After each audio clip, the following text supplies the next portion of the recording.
이 학교에서 가르치는 건 원래 이게 매뉴얼이니까 성폭력 피해 예방 교육에서 이렇게 가르치라고 매뉴얼이 나와 있는 거예요. 그래서 성별적 차이, 성적 차이를 만들어내는 역사와 차이에 깃든 권력을 알아차리는 감수성이라고 해서 막 사회 문화 내에서 어떤 차별이 있고 그게 왜 생겼고 권력적인 문제이고 이것까지 들어가고 있는 게 사실은 성인지 감수성 현재 교육 시스템이기 때문에 여러분들이 정의 없이 법률적인 용어인데 어떻게 배워야 하는지 잘 모르겠어요. 성적으로 여성은 차별받아왔고 남자가 너무 우월하면 안 되고 뭐 뉴스에 나왔던 남자는 잠재적 가해자이고 이런 얘기들이 이 잘못된 교육에서 비롯된 것이 아닐까 저는 그렇게 생각하고요. 법에는 이렇게 나와 있어요.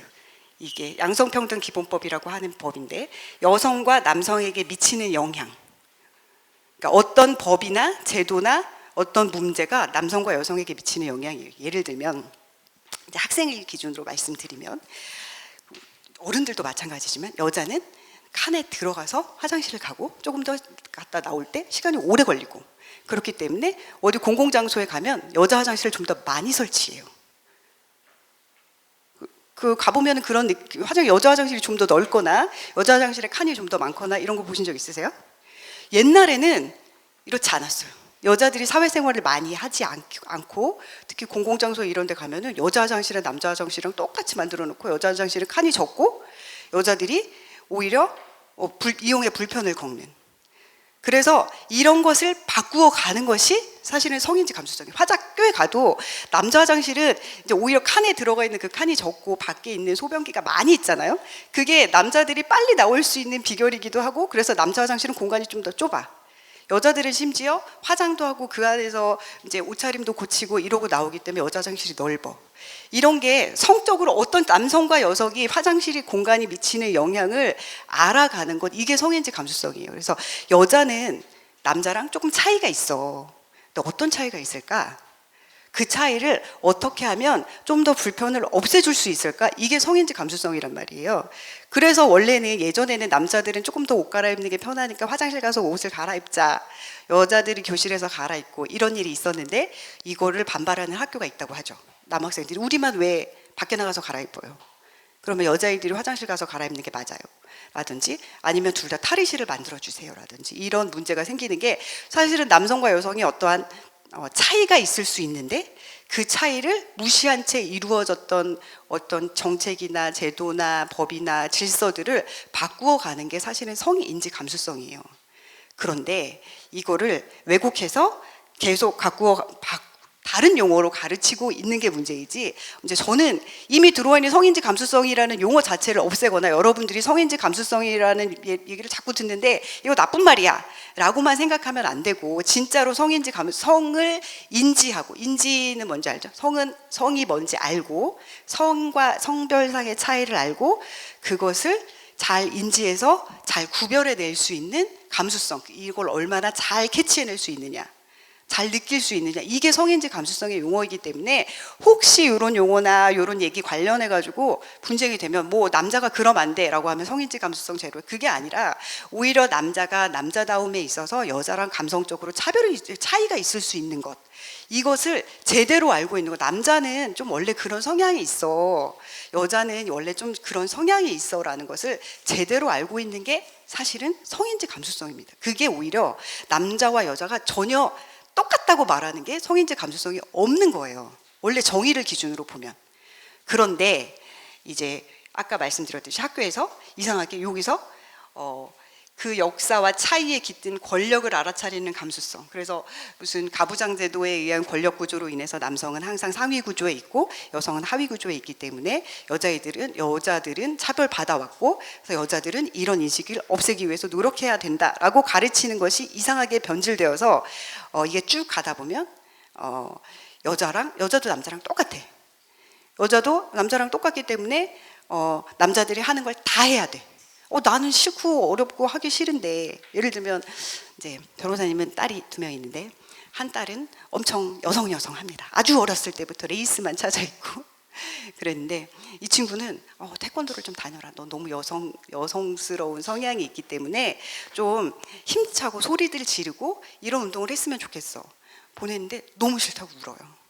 근데 이 아이들은 너도 너도 남자들이랑 똑같이 몸도 쓰고 몸싸움을 해야 되기 때문에 태권도를 꼭 다녀서 유단자가 되어야 돼 라고 가르치는 게 차별 없이 평등하게 가르치는 게 아니고 너의 성향이 좀 더 여성적인 성향이 있구나 라는 걸 인정해 주는 게 오히려 개인적인 차이를 인정해 주는 건데, 또 작은 딸은 너무 태권도가 다니고 싶고 태권도만 갔다 오면 너무 행복해.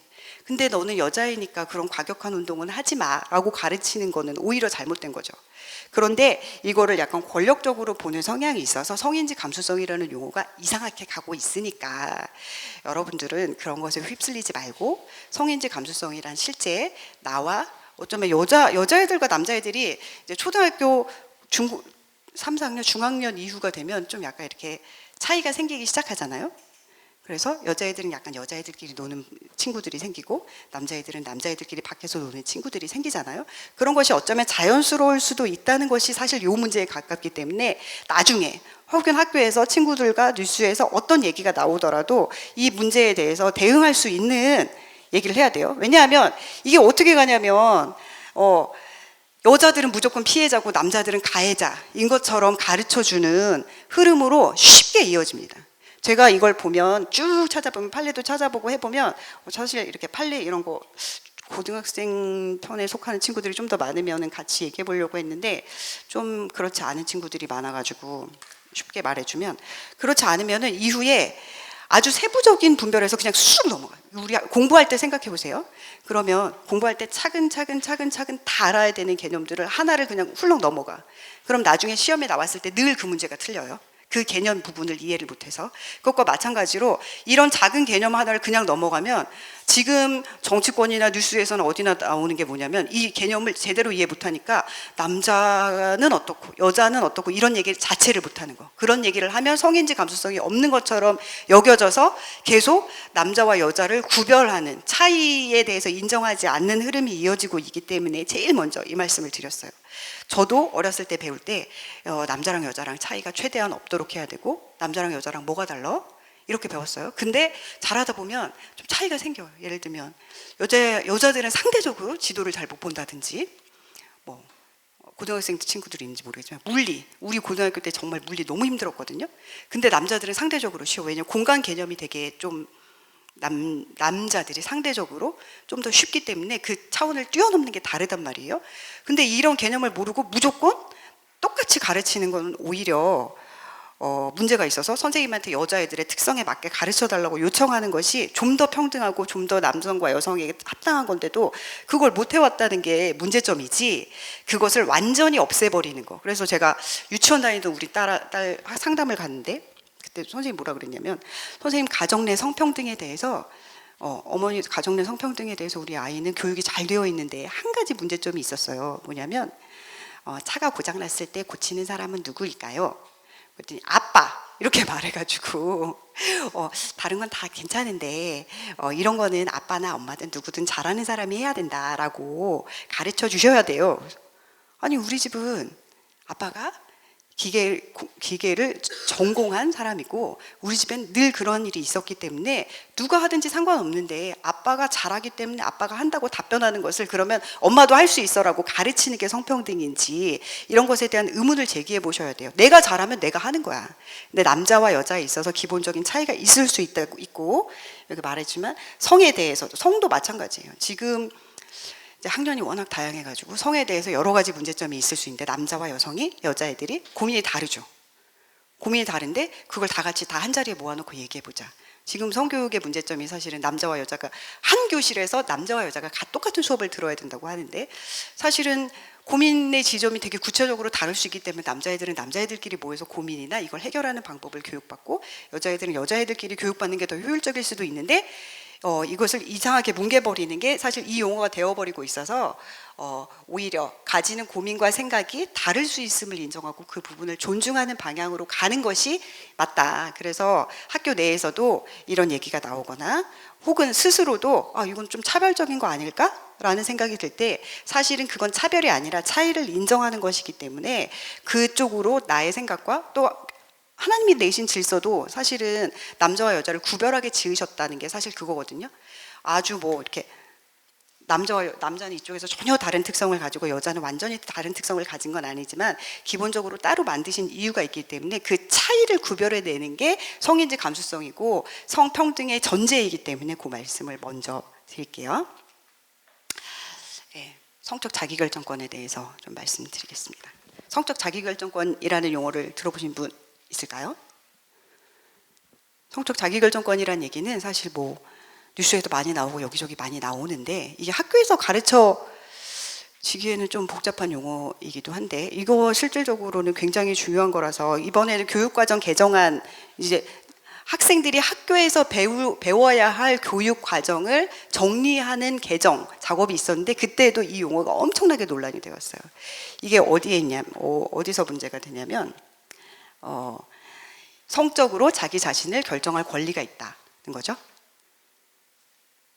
이 권리의 의미와 한계가 어디까지인지에 대해서 가르쳐주지 않는 거예요. 그래서 성적으로 내가 나를 결정할 권리가 있어. 그러면 어떻게 생각하냐면 첫 번째는 내가 성관계를 할 수 있나? 이게 사실 몇 년 전에도 이미 유튜브 EBS에서 나온 토론회 영상에도 보면 청소년의 성적 자기결정권을 찬성하는 친구들이 있고 아직은 청소년은 잘하는 사람들이기 때문에 아직 완전히 성장한 건 아니기 때문에 완전한 의미의 성적 자기결정권을 가질 수는 없고 조금 어른들이 제한하는 제한하는 것이 합당하고 그 제한 범위 내에서 성적 행동의 자유를 내가 한계로 스스로 받아들이는 게 합당하다. 이런 토론이 양쪽에서 이루어졌어요. 여러분들은 어떻게 생각하세요? 이제 그게 어디랑 다 연결되냐면 꼭 성행동을 하지 않아도 남자친구들이 야동을 본다거나 여자친구들도 같은 이 무슨 야한 소설 내지 이런 거 볼 때 부모님이 아직은 너 이런 거 볼 때 아니야 라고 말하시죠. 근데 왜? 반대에 있는 친구들은 청소년도 다 자기 성을 자기가 결정할 권리가 있는데 왜 안 돼? 내가 지금 행동을 한 것도 아니고 어떤 문제가 생긴 것도 아닌데 특히 요즘 시대에 가장 문제가 뭐냐면 남한테 피해 안 주는데 어때? 이거거든요.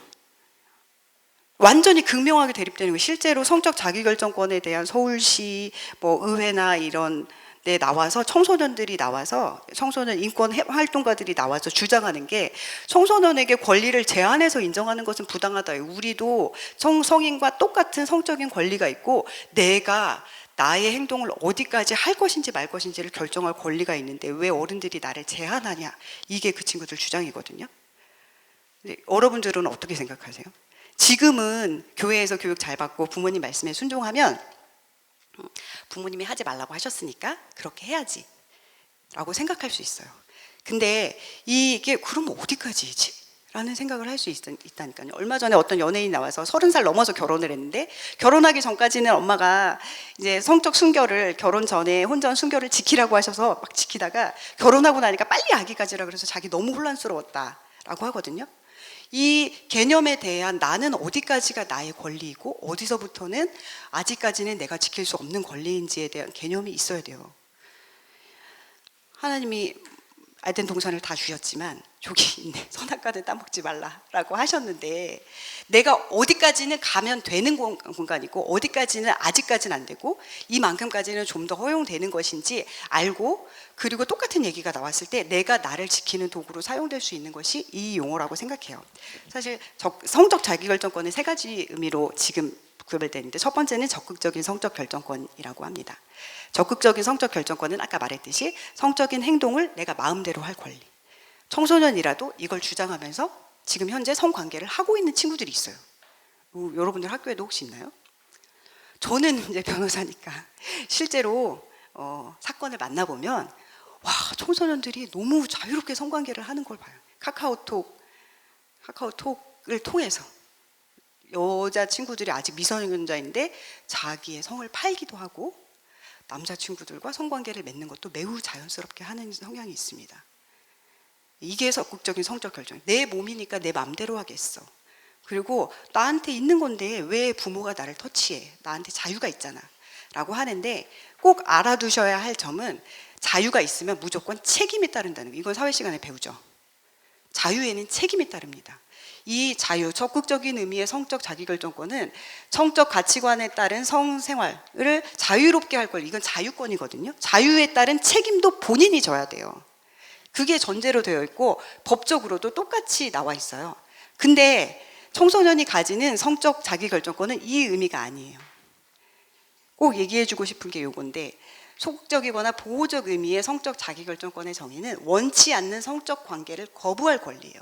그것 때문에 여러분들한테 이걸 가르치는 거고, 성적 자기결정권이라는 용어를 가르쳤는데 이상하게 왜곡되고 있는 것에 혼동하지 마시라는 말씀을 드리고 싶어요.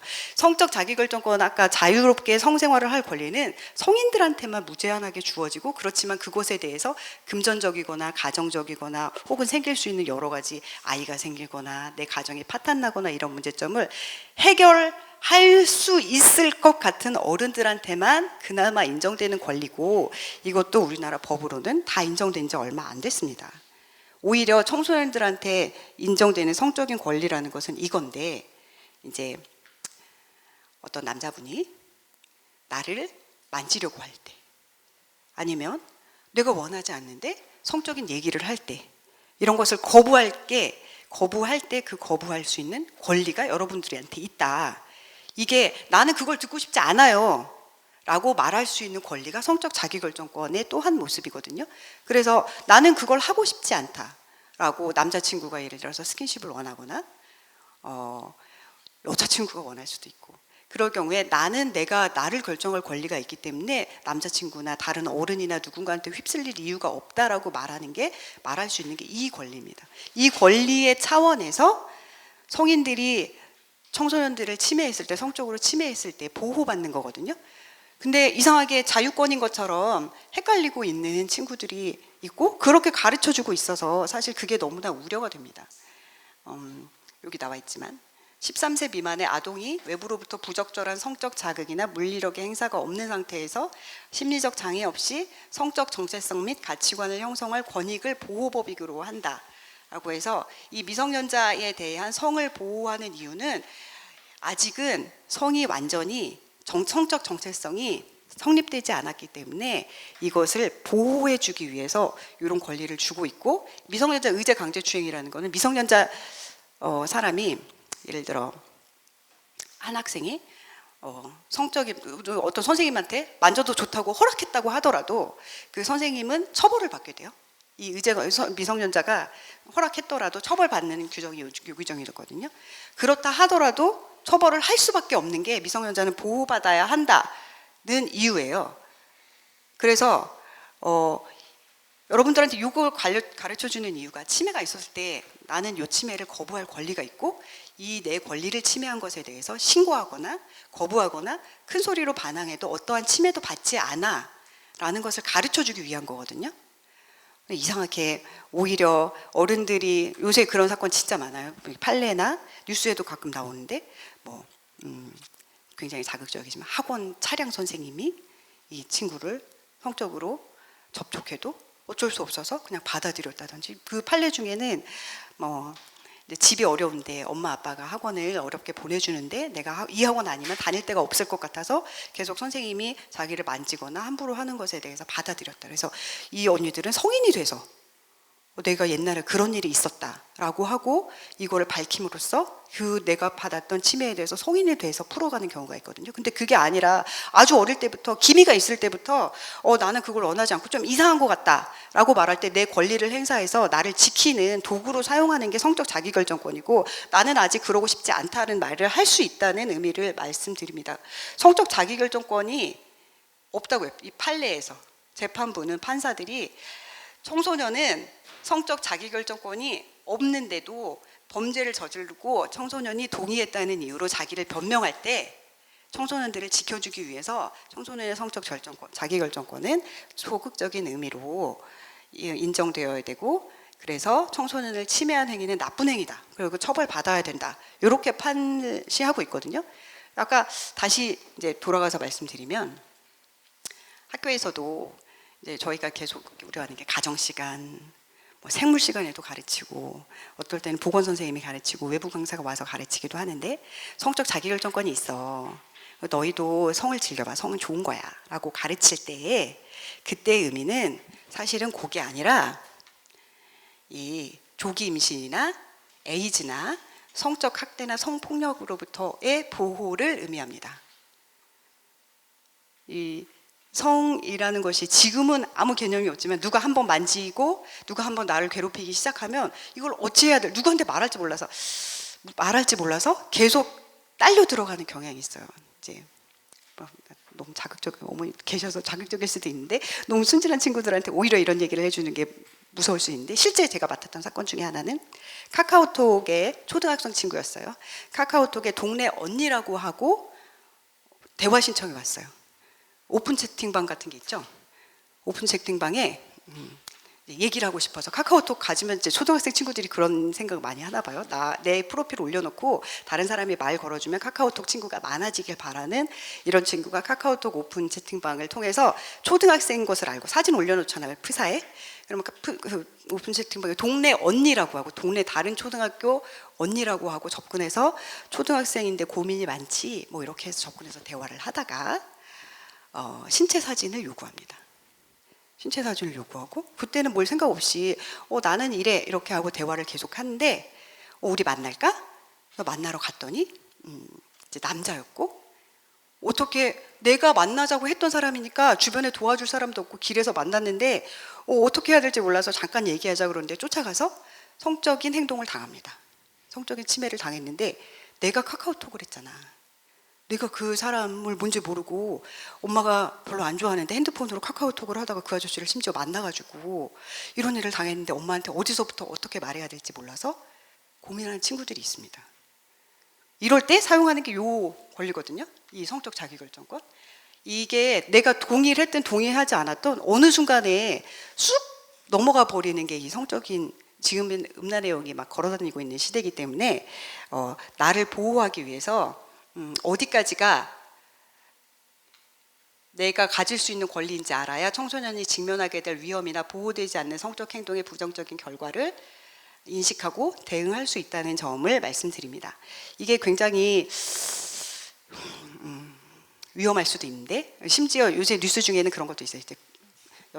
여자분은 걸어서 내려오고 남자분은 걸어서 올라가고 있는 중이었는데 올라가다가 쓱 여성의 몸을 만집니다.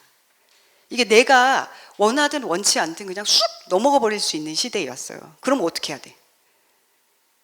그 자리에서부터 문제 제기를 해야 돼요. 지하철 안에서도 신체를 만지고 찢고 이런 일이 일어나잖아요. 그랬을 때 나에게 이런 권리가 있다는 것을 알고 대응할 수 있도록 이걸 가르쳐 주는 겁니다. 그래서 성적인 나에게 권리가 있고 그것을 나를 지키는 도구로 사용할 수 있도록 성적 자기결정권을 가르쳐 줘야 됩니다. 근데 지금 학교에서 어떻게 가르치고 있는 흐름이 있냐면 아직 여기 학교에는 그렇지 않을 거라고 믿지만 성적 자기결정권을 방어하고 거부할 권리가 아니라 이렇게 소극적 의미로 사용되어 온 경향이 있습니다. 이 뜻은 적극적으로 너희들이 성을 누릴 권리가 있어. 그리고 이렇게 예쁘잖아? 라고 하면서 계속 성적인 것을 추구하게 만드는 음란한 흐름이 있어요. 그게 학교에도 들어와 있고 그랬을 때 또 다른 어른들이나 주변에 어떤 흐름에서 침해받을지 모르지만 이게 언론에도 나와 있는 거예요. 언론에도 계속 성적인 것을 청소년에 대해서 12세 이상 관람가 영화 중에도 음란이 다 청소년들도 성을 누릴 수 있는 것처럼 가르쳐 주는데 사실은 그런 의미가 아니라는 거. 법적으로 가면 잘못하면 청소년들이 전부 다 책임을 져야 한다는 것을 말씀드립니다. 그리고 청소년과 성관계를 한 성인은 처벌받아요. 처벌받아요. 특히 이제 여자 친구들이 성에 대해서 눈을 뜨고 남자 성인과 성매매를 하는 경우도 있어요. 여기 계신 친구들이 그렇다는 게 아니라 그런데 이걸 막고 있다는 것은 청소년의 성이 아직까지는 보호해야만 할 이유가 있기 때문에 이런 처벌을 하는 거거든요. 그래서 이런 친구들을 보더라도 그게 그런 게 아니야. 아직은 결정하면 안 돼 라고 말해줄 수 있는 그런 친구들이 되었으면 좋겠다라는 말씀을 드립니다. 예. 다시 한번 말씀드리면 미성년자의 성은 자기 결정에 의해서 처분할 수 있는 대상이 아니고 동의를 하더라도 상대방이 처벌받을 수 있기 때문에 사회에서는 이걸 보호해야 할 의무가 있다고 규정하고 있습니다. 여러분들의 성은 아직까지는 보호받아야 할 성이고 누구한테 자랑스럽게 자랑할 만한 내용이 아니라 나를 부모님과 사회가 같이 지켜주는 내용이기 때문에 누가 침범하더라도 강력하게 대응할 수 있어야 되고, 다른 친구들이 있더라도 네가 그렇게 하는 거 얼마나 큰 책임이 있는지 가르쳐 줄 수 있는 그런 친구들이 되기를 바랍니다. 그 이유는 좀 이따 말씀드릴게요. 그리고 세 번째로 이제 성적 자기결정권이, 그 다음 문제가 이겁니다. 성을 자유롭게 결정할 수 있는 권리. 요거는 혹시 다른 분들 강의 오셨을 때 들어보셨을까요? 최근에 이제 트랜스젠더가 문제가 되는 경우가 있는데, 내가 남성인 거 여성인 거 결정할 수 있어. 이게 이제 성적 자기 결정권으로 가르칩니다. 자신이 결정한 성에 따라 성 전환 수술을 할 권리. 이건 그야말로 이제 하나님의 질서에 완전히 위배된 거죠. 하나님이 남자와 여자를 지으시고 완전히 위배되는데, 이게 권리로 들어와요. 이게 왜 제가 권리를 이제 어렵게, 법적인 권리인데 어렵게 가르치냐면, 봐보세요. 이제 소극적인 권리, 적극적인 권리, 확장적인 권리. 청소년한테 인정되는 거는 여기 있는 이제 소극적인 권리 부분이에요. 근데 지금 세계적으로는 어디까지 가냐면 적극적인 권리까지 넘어가서 적극적으로 청소년도 성관계를 할 수 있어 라고 가르치는 게 아주 일반적으로 자연스러워졌어요. 그러면 그에 대한 책임을 져야 되는데, 고딩엄빠 보시죠? 고딩엄빠 보신 적 있죠? 그러면 고등학생들이 부모가 돼. 그냥 됐겠어요? 입양한 거 아닌데. 그 친구들이 성관계를 한 것에 대해서는 우리 아무도 이제 말을 못해. 고등학생인데 성관계를 했어. 심지어 막 중학생도 있어. 그런데도 불구하고 아무도 말을 못하고 적극적인 자기결정권이 사회적으로 약간 수용적인 단계에 이르렀는데, 그러면 책임을 진다는 것에 대해서는 제대로 얘기를 하지 않고, 그 다음 이제 세계적으로는 여기까지 가 있어요. 성을 자기가 결정할 수 있어. 아주 어릴 때부터. 여자인데 난 남자인 것 같아 라고 하면, 미국에서는 실제로 이제 막 엄마 나 이제부터 남자예요 라고 말하면 얘를 딸아 이렇게 부르면 엄마가 잡혀가. 엄마랑 아빠랑 이제 분리당해. 이런 일이 실제로 있거든요.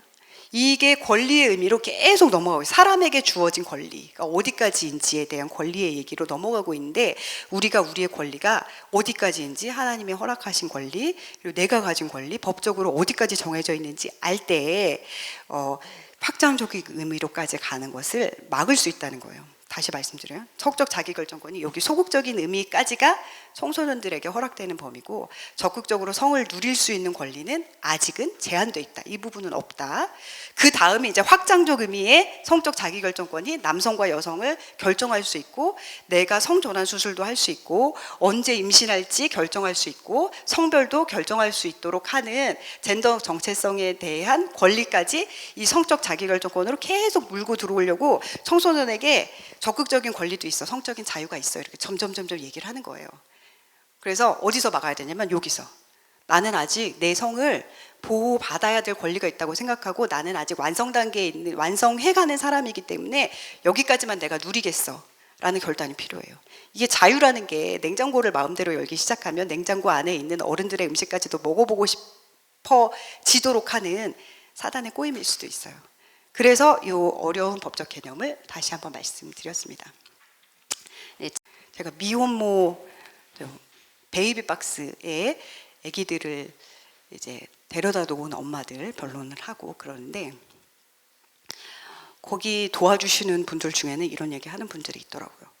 근데 고등학생 엄마 아빠라도 모든 아이들에 대한 자기 권리를 누려야 되고, 아이들을 자기 마음대로 키워야 되는데, 왜 고등학생이라고 해서 그 부모가 개입해서 애들한테, 그러니까 손자죠. 고등학생 부모가 있어? 애를 낳았어? 그리고 여기 할머니 할아버지가 되는 거죠. 할머니 할아버지가 왜 애들한테 자꾸 개입을 하게 내비둬요?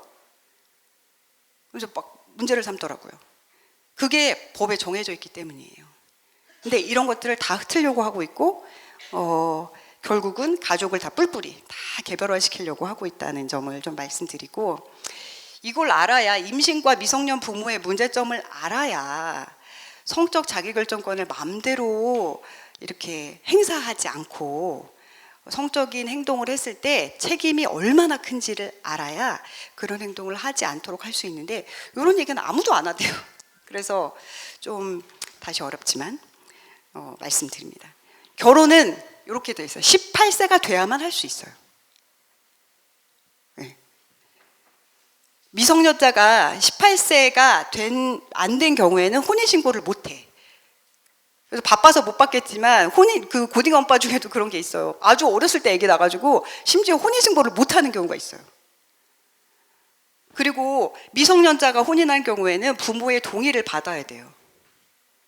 이게 당연한 겁니다. 나도 결혼하고 싶어. 집을 나가서 아기 낳아버리면 끝나는 게 아닙니다.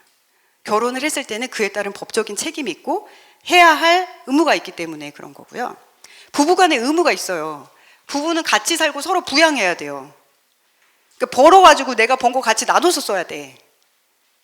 우리 부모님이 그러하시듯이 아빠가 버시고 엄마가 집안을 돌보시는 경우도 있고 같이 버시는 경우가 있는데, 그게 왜냐면 우리가 결혼했기 때문에 부부간의 의무를 지는 거거든요.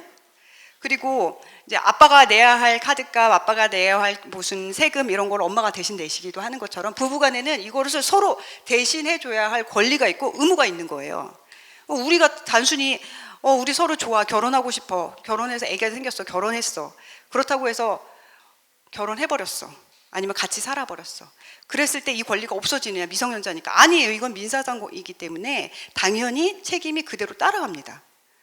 그러면 이런 거 전혀 안 가르치고 성적인 자기 권리가 있고 아기가 낳았으니까 좋으니까 같이 살게 해줘. 그러면 이런 경제적인 문제가 해결 안 된 것에 대해서는 어떻게 책임질 것인지 아이들한테 하나도 가르치지 않고 성적인 좋은 점만 가르치는 것, 이것은 문제다. 여러분들이 결혼을 하게 되면 어떤 책임을 지는지 알아야 함부로 쉽게 생각하지 않는다는 점을 좀 말씀드리고 싶어요.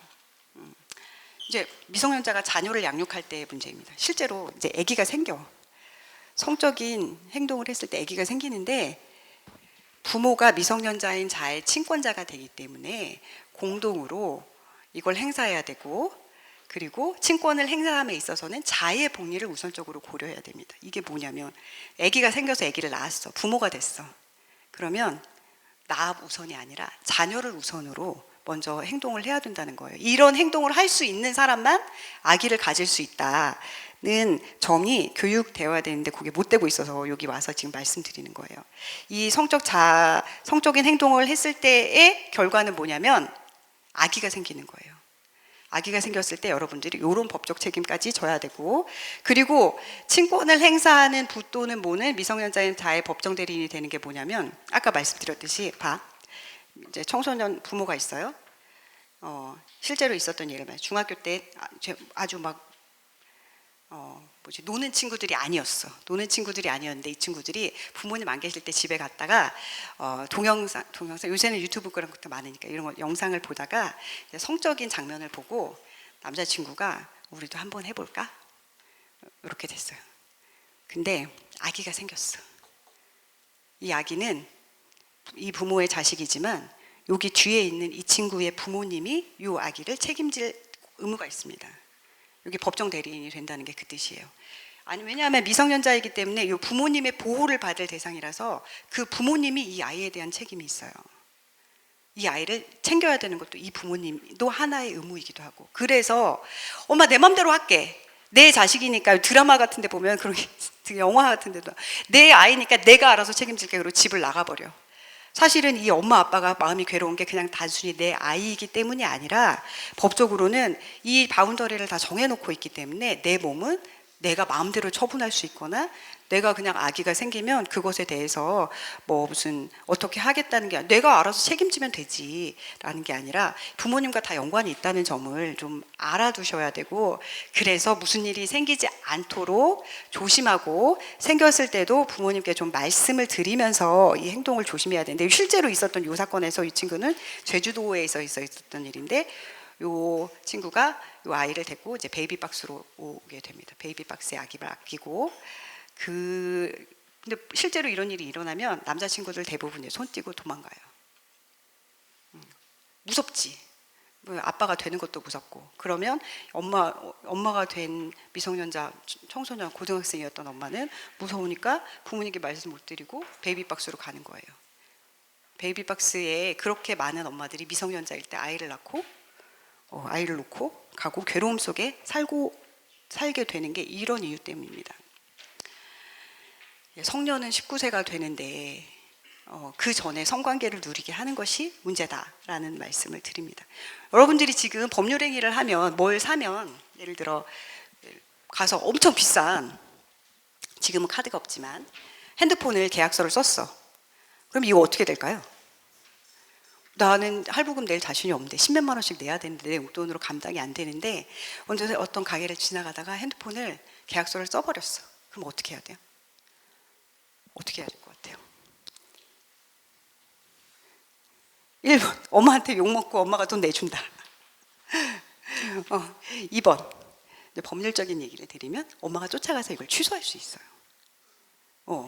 법률적으로는 그래요. 미성년자의 법률행위는 부모가 취소할 수 있는 권리가 있어요. 제가 그래서 미성년자가 위험한 행동을 했을 때 지금은 아예 핸드폰 계약을 그래서 미성년자 혼자 안 해주죠.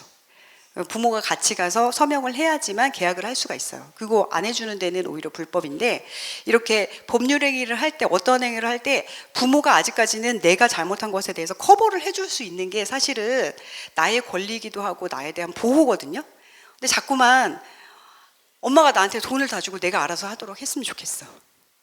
이게 지금 청소년들이 겪고 있는 갈등인 것 같아요.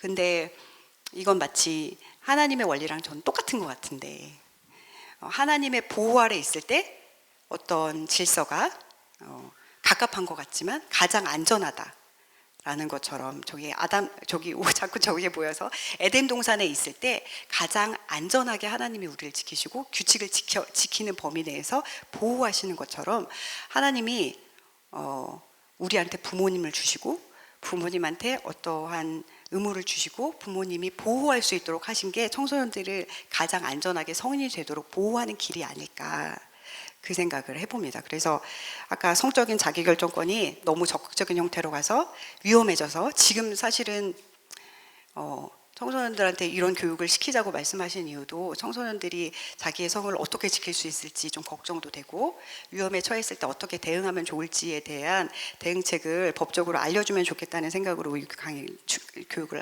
하시게 되었을 것 같은데, 너무 위험하기 때문에 우리 친구들이 자신의 바운더리를 분명히 알고 부모님과 상의해 가면서 모든 일을 좀 했으면 좋겠어요. 특히 이제 실제 사건 해보면 이제 여자친구들이 처음에 위험한 일이 있을 때, 좀 이상한 것 같을 때 부모님께 말씀 못 드리고 넘어가는 경향이 있는데, 처음부터 모든 일을 말할 수 있는 관계가 되어야 가장 안전한 보호를 받을 수 있다는 말씀을 오지랖 넓게 해봅니다. 저도 이제 부모고 이제 부모님과 같은 마음으로 말씀드리면 위험은 가장 초창기에 대응할 때가 가장 도움이 됩니다.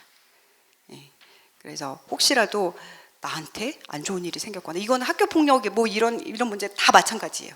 초창기부터 부모님이 알고 대응을 한 것과 모르고 시고 큰 문제가 닥쳤을 때 대응한 게 다르거든요. 그래서 진짜 말하기 뻘쭘하고 좀 이상한 것 같은데 이게 뭐 아직 뭔지 모르겠을 때부터 부모님과 말씀하시고 상의하실 필요가 있다라는 말씀을 드립니다.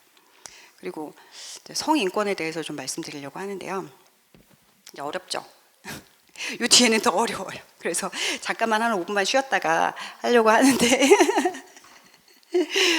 실제 법적인 얘기라 되게 어렵고 막 재밌게 이렇게 뭐 그림 그려가면서 가르쳐 줘야 되는데, 글쎄 이제 저는 변호사로서 법률적인 내용은 있는 그대로 말을 해줘야 된다라는 생각이라서 한마디로 오늘 이제 1시간 동안 50분 동안 강의한 걸 정리하자면, 여러분들의 성적 자기결정권, 성은 아직 보호받을 대상이고, 그럼에도 불구하고 이제 성관계의 결과물인 생명에 대한 책임을, 자기가 행동한 경우에 책임을 져야 되기 때문에 내가 내 자신을 보호하기 위해서 노력해야 되고, 법적으로는 이 내용이 규정되어 있다.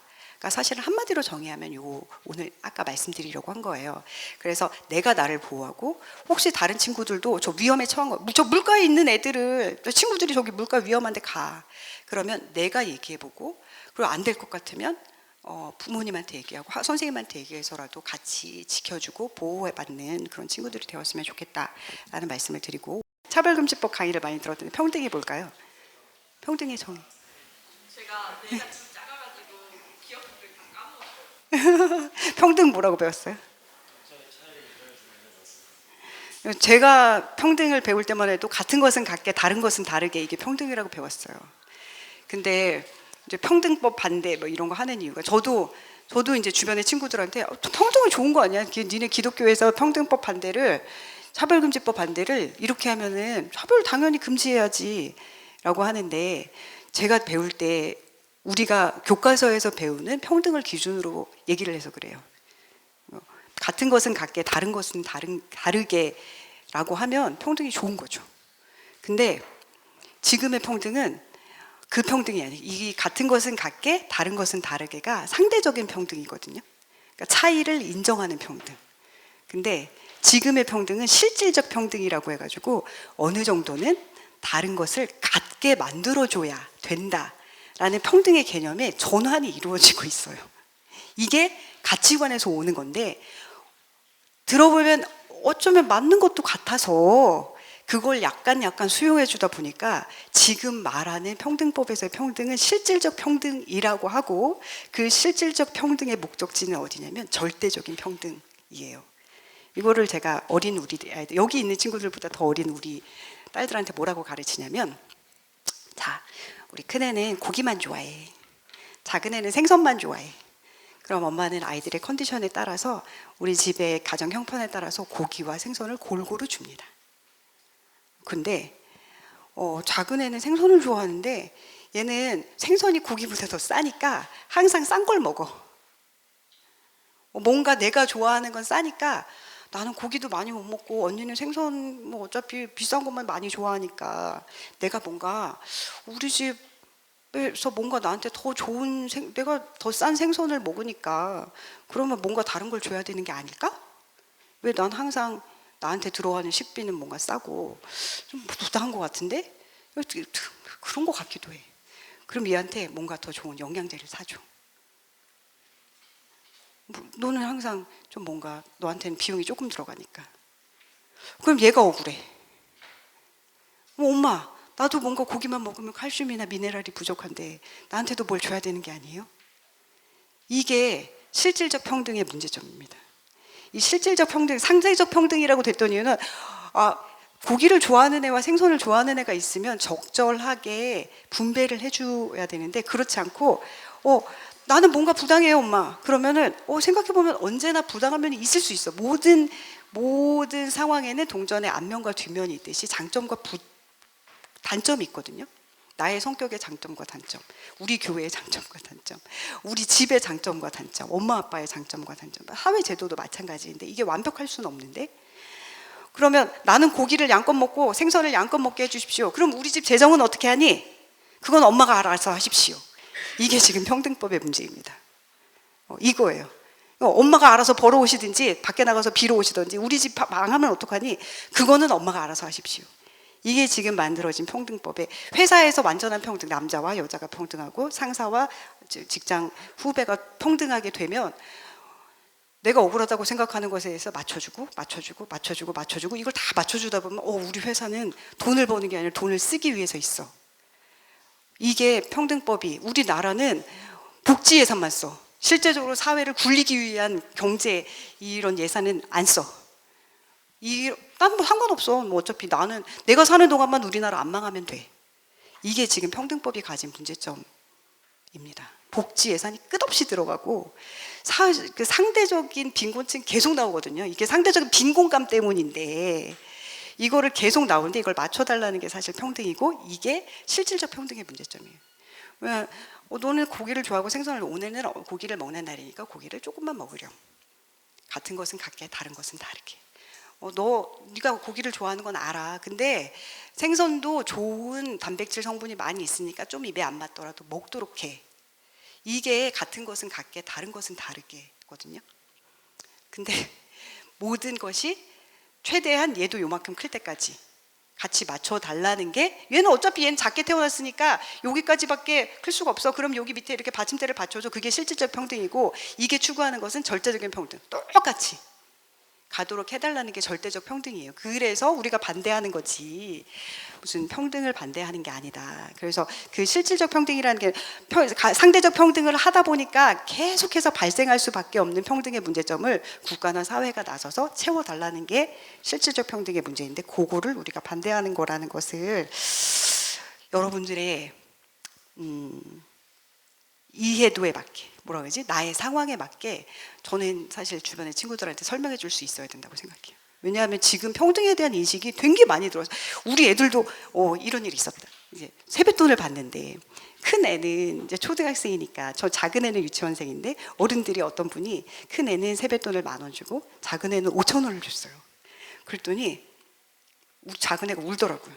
평등하지 않아 그러더라고요.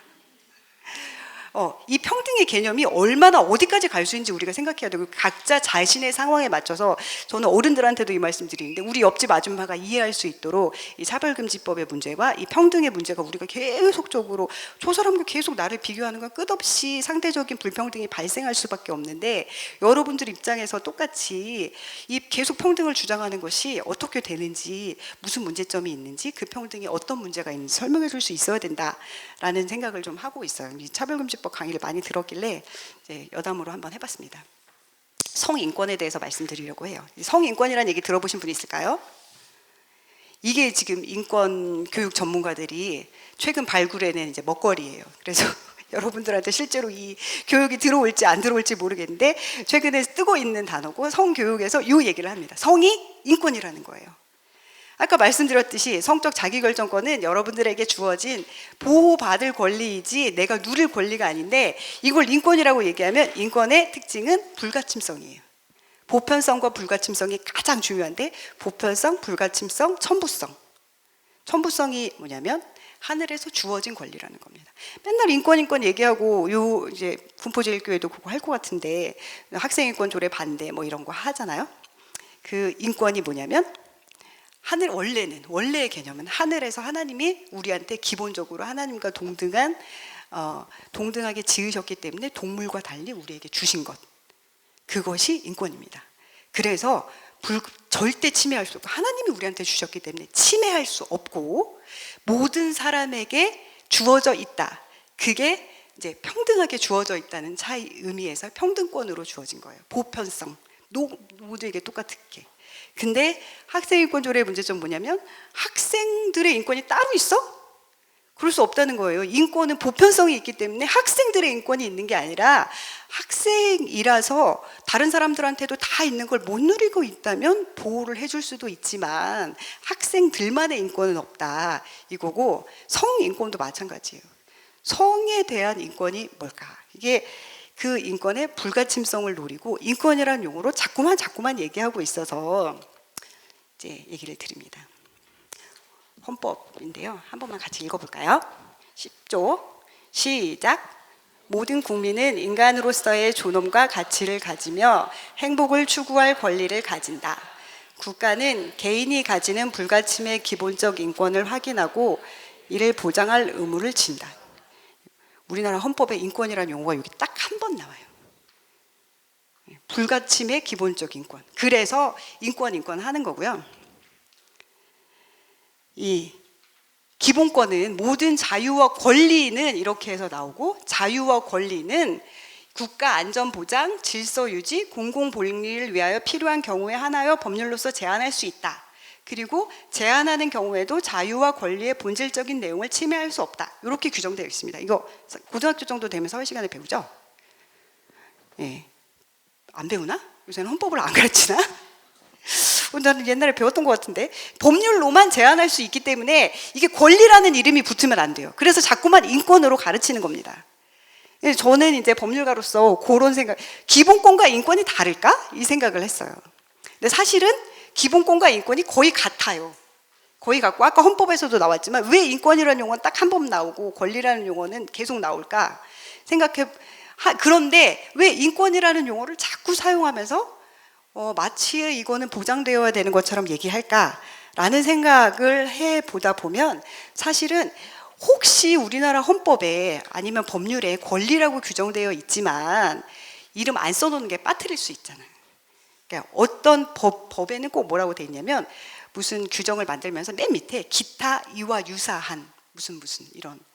왜 사람이 아무리 예를 들어서 설명을 해봐도 우리 헌법상 무슨 자유권, 뭐 자유에 관한 권리, 무슨 의무 몇 가지 규정이 있고 이렇게 경제에 관한 권리 몇 가지 규정이 있는데 권리 규정 내 이름이 지워져 있지 않지만 빠뜨린 것 때문에 아까 그 다 같이 읽었던 10조에 불가침의 기본적 인권 당연히 권리로서 보장되어야 되지만 못하고 있는 것들을 헌법을 보장해주자 이 취지거든요. 그래서 근데 이 규정에 따라서 우리 국민은 인간으로서의 존엄과 가치를 가지고 행복을 추구할 권리가 있고 불가침의 기본적 인권을 확인한다. 이 규정에 따라서 헌법재판소에서 권리로 인정되는 것을 다 인권으로서 우리 헌법상 규정이 안 되어 있는 걸 다 권리로 인정해 줍니다. 그 얘기는 뭐냐면 아까 여기서 나왔던 국가안전보장, 질서유지, 공공복리를 위하여 필요한 경우에는 법률로서 다 제한이 됩니다. 아주 본질적인 내용만 침해할 수 없어요. 제한은 가능하지만 본질적인 내용을 침해할 수 없도록 한 게 인권과 기본권의 특성입니다. 인권이라고 해서 막 사람들이 막 진짜 난 잘못도 안 했는데 나를 때리고 감금하고 이런 것은 신체의 자유에 대한 본질적인 침해이기 때문에 안 된다. 이게 사실 우리나라 헌법에 규정되어 있는 거고 이게 뭐 유엔 세계 인권 선언에 이거 규정을 바꿔가지고 뭐라고 나오고 학생 인권 조례 나오고 뭐 해도 여러분들이 기본적으로 가지고 있는 생각은 요거여야 돼요. 제한할 수 있고 그 제한이 본질적으로 침해되지 않는 범위 내에서 내가 권리를 가진다. 입니다. 이게 앞으로 여러분들에게 세상에서 가르쳐주는 흐름과 정반대일 수도 있어요. 왜냐하면 지금 성인권이라는 용어로 아까 말했던 제가 성적 권리, 성적 자기결정권을 그렇게 복잡하게 이렇게 3단계로 걸쳐서 아까 다시 말했어요. 소극적인 자기결정권은 내가 보호받을 권리, 그 다음에 보호를 넘어서 내가 자유롭게 할 권리, 그 다음에 성별까지 결정할 권리까지 이렇게 주는 이유가 성인권이라는 이름으로 여러분들에게 성적인 표현과 행동을 자유롭게 보장받을 권리와 성별을 이유로 차별받지 않을 권리, 성적 지향을 이유로 차별받지 않을 권리, 그리고 성과 관련한 정보와 지식을 내가 원한다면 얼마든지 들을 수 있는 권리, 성폭력 피해를 받지 않을 권리를 이게 인권이라고 자꾸만 가르치려고 해요. 누가 왜? 직접적으로는 듣지 않아도 직접 우리 학교에 와서 이 교육을 하지 않더라도 간접적으로 자꾸 이런 생각을 주입합니다. 왜? 인간의 자유가 하나님이 허락하신 것 혹은 우리 부모님이 청소년들에게 허락한 것보다 내가 누리는 기본적인 인권이 더 크다는 것을 가르쳐주기 위해서. 본질적으로 더 나아가면 이 흐름이 어디로 가냐면 우리의 가족과 생명과 교회를 깨는 곳으로 나아갑니다. 왜냐하면 결국 이 흐름이 적극적인 성적 자기결정권으로 어른들이 적극적인 성적 자기결정권을 행사하면 어떻게 돼요? 남 얘기니까 좀 편하게 해봅시다.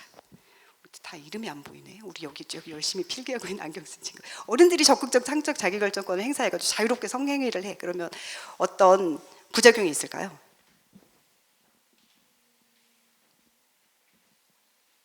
그냥 편하게.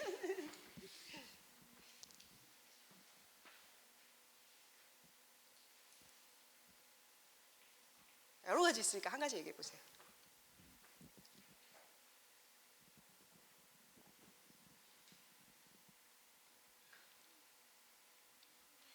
응? 그냥 편하게 얘기해 봐. 부작용 여러 가지가 있잖아요.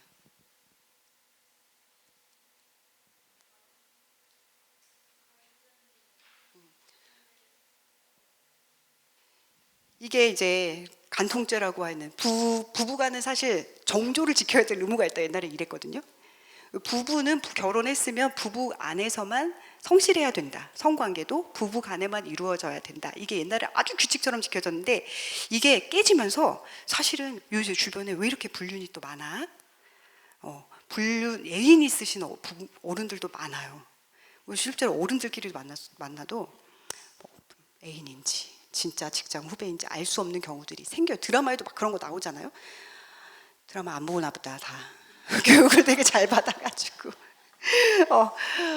뭐 무슨 최근에 무슨 요새 드라마 진짜 그런 거 많던데 결혼하기 전에 성관계는 기본이고 결혼하고 나서도 애인이 있을 수 있고, 그게 뭐 큰 문제 아닌 것처럼 드라마에 자연스럽게 나오는데, 그게 결국 뭘게요? 가정을 깰 수도 있어. 그냥 갈등이 일어나는 게 뿐만이 아니라 그 가정을 통해서 성관계를 하면 뭐가 생기냐면 아기가 생겨요. 아기가. 그 아기는 축복받지 못한 아기가 나오잖아요. 불륜 관계에서 나오는 아기 때문에 이혼을 요구해. 그러면 이 가정이 깨져 또. 이 아이들은 보호받지 못해. 상처 가운데서 커.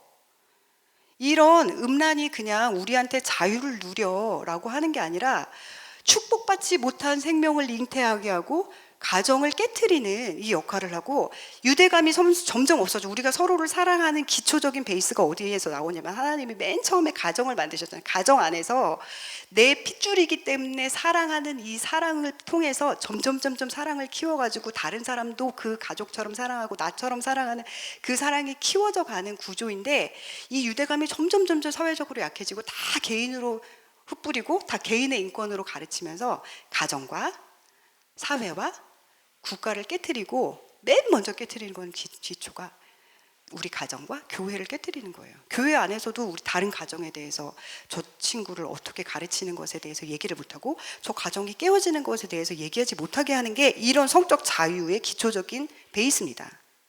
그래서 여러분들이 배울 때 이 성인권이라는 용어가 인권이지 이렇게 하고 넘어가면 안 되고, 인권이라고 가르치는 이게 왜 굳이 인권으로 가르치지? 성적 권리도 아니고? 이렇게 생각해 보셔야 돼요.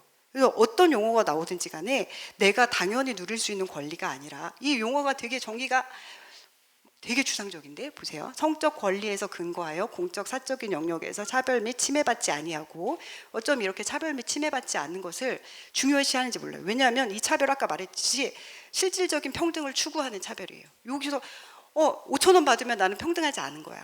이거를 없애도록 하고, 성적 자기결정권과 법이 보호하는 모든 권리를 보장받으며 성적 주체로서 행복할 권리를 학교 성인권 교육에서 하도록 하자는 게 성인권 교육의 목표입니다.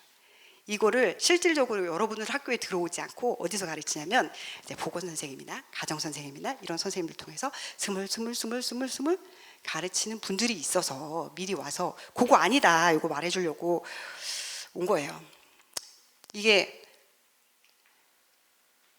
최근에 이제 이런 조례를 만들려고 했는데, 한번 여기 읽어보세요. 맨 위에 하나 시작. 한 여성의 정신적 육체적 연합을 의미한다. 성관계는 혼인관계 안에서만 이루어져야 한다. 남성과 여성은 개인의 불변적인 생물학적 성별을 의미하고, 이는 생식기와 성염색체에 의해서만 객관적으로 결정한다. 어때요? 이상한 게 있을까요? 이상한 게 있어요? 이거를 이제 조례로 만들어 보자고 했어요. 왜냐하면 너무 성적으로 자유롭고, 특히 문제는 이제 학교에서 애들한테 자꾸 성적 자유를 가르치려고 하니까, 사실은 아까 첫 시간에 말했던 그 민법과 형법에서 가르치는 거, 혼인은 한 남성과 한 여성의 결합으로 이루어지고 부부가 어떤 책임을 지고 성관계를 이렇게 해야 가정이 지켜지고, 남성과 여성은 원칙적으로 생물학적 성별을 의미하고, 특히 학교 안에서는 최소한 이렇게 가르쳐줘야 아이들이 적극적인 의미의 성적 자기결정권과 확정적인 의미의 내 성을 내가 결정할 수 있는 자기결정권이 있다고 가르쳐서 혼란에 빠지는 것을 막아줄 수 있을 것 같아서 이런 걸 만들어 보자라는 제안을 했더니 난리가 난 거예요. 난리가 났어. 그래가지고 여기서 반대하는 의견을 서울시 의회 신문고에 누가 올렸어요. 거기 개념 반대 이유 첫 번째가 성인권이에요. 룸카페에 가보신 적 있어요? 룸카페 아세요? 몰라요. 정상이야. 저가 최근에, 저도 사실 뭐 이런 게 있다는 걸 몰랐는데 사건을 하다 보니까 룸카페가 나와. 아까 첫 시간에 말했던 그런 미성년 여성이, 여자애, 초등학생 여자애가 이제 문자를 받고 사진을 보냈어. 뭐 얼굴 사진도 보내줘봐. 네 얼굴 알고 싶어. 뭐 예를 들면 좀 민망할 수도 있지만 학생들이라 가슴 나왔니 혹시 뭐 이런 거 하면서 가슴 사진 좀 보내줘. 그 사진을 보냈어. 한번 만나자 그래서 만났어. 근데 룸카페를 데리고 가. 남자가, 아저씨가 어디 가는지도 모르고 나는 어디서 어떻게 해야 되는지 모르겠어. 그래서 여기서 성범죄가 일어납니다. 실제로 이게 제가 맡았던 사건이에요. 그래서 아니 이런 곳이 있었어? 찾아보니까 여기서 건전한 것도 있어요. 건전한 것도 있습니다, 어머님들. 생일 파티도 하고 거기서 실제로 스터디하는 친구들도 있는데 여기가 너무 위험해가지고 하다 보니까 이게 공론화돼가지고 룸카페 단속이 이루어지기 시작했어요. 그랬더니 이제 어떤 여기는 계약직 선생님이라는 분이 이렇게 의견을 올렸더라고. 성을 억압하여 청소년들이 잘못된 방법으로 성관계를 하도록 내버려 두는 게 아니라 안전하게 성관계를 할 수 있도록 알맞은 환경과 교육을 제공해야 되기 때문에 이런 거 단속하면은 청소년의 성억압이고 성인권 침해라고 아까 주장하는 요런 분들이 있어요. 세계 인권 선언에는 모든 인간은 태어날 때부터 자유로우며 그 존엄과 권리에 있어 동등하다라고 하는데 국가 권력이라 할지라도 개인의 권리를 침해할 수 없고 성인권 역시 개인이 인간으로서 마땅히 보장받아야 하는 성적 권리로 누구나 성적 주체로서 자신의 행복한 삶을 향유할 수 있는 권리를 의미하기 때문에 성적 자기결정권, 성적 지향, 성 정체성 등 다양성을 인정받고 존중할 권리가 청소년에게도 있고 이런 아까 말했던 이런 거를 가르치는 이런 거를 정하는 조례안에 반대한다는 거예요. 제가 여기 나와서 목소리를 높이는 이유는 여러분들에게는 이런 의미의 성인권이 없습니다. 구체적으로 막 이렇게 복잡하게 설명하지만 그 얘기를 하려고 하는 거예요. 성인권은 인권이 아니에요, 여러분들에게는. 아까 말했지만 성인권에서 보호받아야 할 것은 인권이라는 용어는 기본적으로 우리나라 헌법상으로는 기본권이라는 용어로 거의 동일한 용어로 사용되고 있고 그게 법적으로 정해져 있는 게 성적 자기결정권이고 청소년에게 인정되는 것은 소극적 의미로 누가 나한테 내가 원하지 않는데 실제로 내가 카카오톡을 해서 어떤 아저씨가 갑자기 나를 만나러 와서 어디 가자고 할 때 혹은 진짜 못 모르고 룸카페를 쫓아가 여기 어딘지 모르고 쫓아가서 그 아저씨가 성적인 침범을 하려고 할 때 큰 소리를 지르고 이 사람 나쁜 사람이에요. 그 전까지 내가 아무리 잘못했어도 그것보다 더 나쁘게 잘못한다는 것을 주장할 수 있는 권리가 있다는 정도의 성적 자기결정권이 있을 뿐이고 성인권에서 말하는 아까 어디 있어? 여기서 말하는 성적인 표현과 행동을 보장받을 권리로서의 성인권은 우리나라에서는 현재 인정되지 않습니다. 예, 이것을 여러분들에게 말을 해주는 게 첫 번째 제가 여기 온 목적이기도 합니다. 이게 여러분들한테는 어쩌면 당연한 얘기지만 앞으로 여러분들의 후배와 또 학교에서 어떤 교육이 이루어지고 있는지 모르지만 점점 다른 흐름으로 갈 것이기 때문에 이것이 인권이라는 이름으로 슬금슬금 들어와서 인권은 아까 여기 다시 읽어드리면 딱 이거예요. 모든 인간은 태어날 때부터 자유로움의 존엄과 권리에 있어서 동등하다. 헌법 아까 10조에서 읽어본 내용과 똑같죠? 요거를 인권이라는 용어로 성에 있어서도 자유로운 권리가 있어. 그게 인권이야. 이렇게 가르치려고 하는 흐름에 맞서서 싸워야 하는 이유고 그걸 다른 사람들한테도 나는 그렇게 생각하지 않아. 왜냐하면 이라고 말할 수 있는 정도로 준비가 돼야 이 흐름에 맞설 수 있는 사람이 될 수 있다라는 말씀을 드립니다. 저도 우리 애도 차별금지법 학교에서 차별금지법은 아니지만 되게 인본주의인 학교를 보냈더니 슬금슬금 그 성적 다양성에 대해서 교육을 하길래 이제 토론 교육을 시켜줍니다. 학교 가서 이렇게 토론해. 근데 선생님이 네가 하는 토론에 대해서 이상하게 하고 너를 힘들게 하면 엄마가 가야 돼. 이런 흐름에 대해서 저는 그렇게 생각하지 않습니다 라고 말할 수 있는 사람이 되어야 이 흐름에 휩쓸려 가지 않는 사람입니다. 네.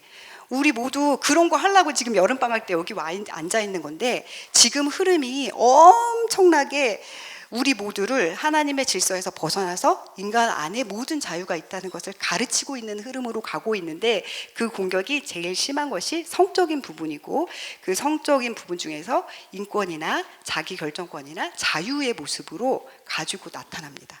근데 우리 안에 하나님에 대한 믿음이 확실하다 하더라도 잘 모르면 맞나? 근데 세계적으로 다 이게 인정됐대. 보편적인 권리로서 인권을 가지고 있대. 그리고 성도 그것 중에 하나래라고 하면 슬금슬금 빨려 들어갑니다. 나만 서 있는 게 아니라 다른 친구들을 불러서 같이 세워야 같이 나랑 서 있어야 힘을 받아서 이거를 저항할 수 있다. 그리고 그런 사람이 요 하나님의 질서를 지켜내는데 의미 있는 사람으로 쓰임받을 수 있지 않을까라는 생각을 가지고 다시 한번 말씀드립니다. 이거는 이제 여러분들이 알바를 하실 수도 있어서 직장 내 성희롱에 대한 교육을 잠깐 해드릴게요. 어디 사업장 가면 이제 저도 그런 일이 있었는데, 저는 이제 성인이 돼서 아르바이트 할 때 벌써 20년 전 얘기더라고요. 오늘 와서 얘기하려고 생각해보면 벌써 20년 전. 그때 편의점 알바할 때도 편의점에 있는 할아버지들이 너무 불쾌하게도, 나는 젊은 여자였는데 동전을 이렇게 바닥에다 드리면 손에다 달라 그러셨어요. 그리고 심지어 뭐 이렇게 저는 카운터 뒤에 이렇게 서 있는데 한 번만 안아보면 안 돼? 저도 이런 일이, 여러분들이 아르바이트 할 때 그게 그냥 아저씨면 괜찮은데 밖에서 기다리는 사람도 있어. 그리고 사장님이 이럴 때 진짜 괴로워. 그래서 아르바이트를 하고 어쩔 수 없이 우리가 세상과 문 닫고 살 수는 없기 때문에 나의 권리가 어디까지인지를 알고, 그리고 어떻게 대처해야 되는지에 대해서도 미리 좀 예방 차원에서 말씀을 드립니다. 좀 이제 쉽게 말씀드릴 수도 있는 내용인데 법이라서 복잡합니다. 이제 이 사업주나 상급자 옆에 같이 일하던 정직원 아저씨도 마찬가지고 오빠도 마찬가지예요. 문제는 성적 굴욕감이나 혐오감을 느끼게 하는 행동을 하면 안 되는 겁니다. 그리고 그걸로 인해서 불이익을 받으면 이게 다 직장 내 성희롱입니다. 뭐 무슨 나 좀 뭔가 이상한 것 같은데? 그럼 끌려가지 마시란 얘기예요. 내가 왜 이걸 하지? 왜 나한테 그러지? 여기 예시 절대 그러면 안 되지만 청소년들한테 뭐가 해당될까 얘기 드리면, 제가 초등학교 5학년 때, 지금 생각해보면 진짜 성희롱인데, 이건 직장 내 성희롱 아니죠. 난 초등학교 5학년 때 우리 선생님이 체육 주임 선생님이었는데 여자애들을 불러다가 다 무릎에 앉혀놓고 한 명씩 귀 잡고 뽀뽀하라 그랬다? 지금은 절대 있을 수 없는 일이지만 지금 생각해보면 너무 끔찍한 일이에요. 근데 변호사님이 학교 다닐 때마다 진짜 오래된 일이고, 그때만 해도 성적인 개념이 진짜 우리 애들이 다 좀 어렸기 때문에 그냥 아빠한테 하듯이 뽀뽀하는가 보다 생각하고 했었는데, 이런 거 가볍게 이렇게 어깨를 안아준다든지, 안마, 어깨 좀 안마해봐 라고 하면 그 밑에 이렇게 하는 거 다 성적인 행동으로 아예 법에 정해져 있는 예시입니다. 그리고 나는 듣기 싫은데 자꾸 야한 농담하는 거, 그리고 내 외모에 대해서 자꾸 어른스럽네, 뭐 무슨 섹시하네, 이런 거 청소년들한테 사실 칭찬이 아니거든요. 근데 자꾸 이런 얘기를 하면서 슬금슬금, 이게 제가 말씀드리니까 아버지 같고 할아버지 같아도 이렇게 접근하는 행동은 옳지 않아요. 아까 제가 일부러 내가 편의점 알바할 때 할아버지가 이렇게 굳이 왜 바닥에다 드려도 걷어가지고 손바닥에 가지고 가시면 되는데, 지금은 이제 다 카드를 내니까 그런 일이 별로 없지만 손에다 달라고 하는 이유가 있거든요. 뭔가 내가 이상한 행동은 다 성적인 언행으로 보시면 되고요. 잠깐 어디죠?